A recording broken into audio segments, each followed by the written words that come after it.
नमस्कार दोस्तों, स्वागत है मेरे YouTube चैनल आयुर यात्री पर। मैं हूं doctor Rex Chaudhary, BA MS MD। दोस्तों, राजस्थान सरकार ने 2026 की वैकेंसीज़ का कैलेंडर जारी कर दिया है। अगर आप आयुर्वेद डिपार्टमेंट या आयुष डिपार्टमेंट से हैं तो अपन आज आयुष डिपार्टमेंट की वैकेंसी के बारे में बात करेंगे।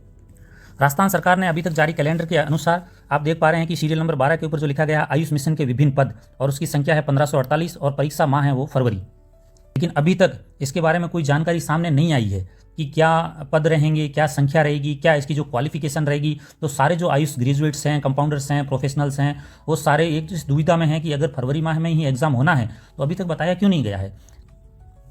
अभी कुछ इंटरनल जो सोर्सेज से हमने पता लगाया है और विभाग में भी कई बार जाके पता लगाया है कि इस वैकेंसी के बारे में अगर सरकार कुछ कर रही है तो क्या कर रही है हमें बताया जाए, तो कुछ जानकारी सामने आई है कि क्या प्रक्रिया चल रही है और क्या पदों की संख्या रहेगी, क्या क्वालिफिकेशन रहेगी, ये सामने आया है। चलिए इस वीडियो में अपन आगे देखते हैं। और यह जो नेशनल आयुष मिशन की वैकेंसी है ये एग्जाम बेस होगी या परसेंटेज बेस होगी, ये सबसे बड़ा क्वेश्चन मार्क है। ये भी हम जो 1548 पद बताए गए हैं तो आपको ये क्लियरफाई कर देते हैं कि ये सिर्फ डॉक्टर्स के पद नहीं है, इसमें डॉक्टर भी होंगे, कंपाउंडर्स भी होंगे, मल्टीटास्किंग स्टाफ भी होंगे और DPMU जो डिस्ट्रिक्ट प्रोग्राम मैनेजमेंट यूनिट होती है वो भी होंगे, डाटा एंट्री ऑपरेटर भी होंगे, बहुत सारे पद होंगे। तो सारे पदों का विवरण अभी आगे अपन देखते हैं। पदों की संख्या के बारे में बात करें तो ये जो सारे पद है वो मिलाकर हो रहे हैं 1448।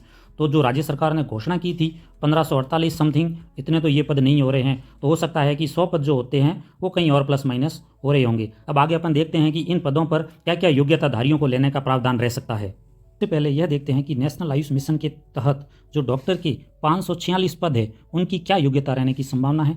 सबसे पहले इसमें जो 3 डिग्रियां होती है BAMS, BUMS और BHMS, इनकी डिग्री आपके पास होना आवश्यक है और किसी मान्यता प्राप्त यूनिवर्सिटी या इंस्टीट्यूट से इंटर्नशिप पूर्ण होना अनिवार्य है। और संबंधित जो राज्य है जैसे राजस्थान में बोर्ड ऑफ इंडियन मेडिसिन है या सेंट्रल रजिस्ट्रेशन आपके पास होना अनिवार्य है। यह अभी तक जो संभावित जानकारी है उसके अनुसार डॉक्टर के पद के लिए यह योग्यता संभावित है।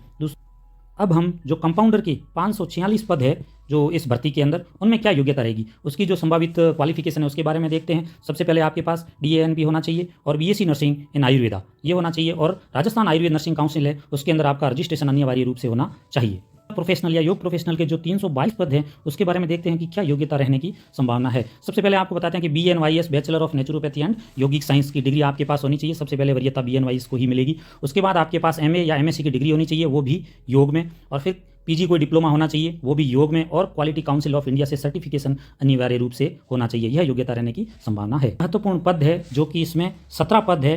District programme management unit, national Ayush mission जिस जिले के अंदर चल रहा है उस जिले में क्या क्या कहाँ क्या क्या काम हो रहा है उसकी सारी रिपोर्ट बनानी और मिशन के निदेशालय तक पहुँचानी, यह उसका काम रहता है। तो उसकी क्या योग्यता होनी चाहिए। सबसे पहले देखो MBA हेल्थ केयर मैनेजमेंट और मास्टर इन पब्लिक हेल्थ की डिग्री होनी चाहिए या BMS होना चाहिए, और साथ में मैनेजमेंट की कोई भी डिग्री या डिप्लोमा होना चाहिए। और जो संबंधित कार्य है जैसे पब्लिक हेल्थ है उसमें अनुभव भी होना चाहिए। यह मिनिमम अनुभव 3 साल या 5 साल का हो सकता है। और कंप्यूटर का MS एक्सेल, पावरपॉइंट, वर्ड और डाटा जो मैनेजमेंट है उस पर का प्रबंधन का ज्ञान होना आवश्यक है। अगर आप BAMS है और साथ में आपके पास MPH, BAMS प्लस MPH की आपके पास डिग्री है तो भी आप इसमें एलिजिबल है, या BAMS प्लस हॉस्पिटल या हेल्थ मैनेजमेंट का आपके पास डिग्री या डिप्लोमा है तो भी आप इसमें एलिजिबल है। इसकी सैलरी भी नॉर्मल जो MO है उससे ज़्यादा रहने की संभावना है।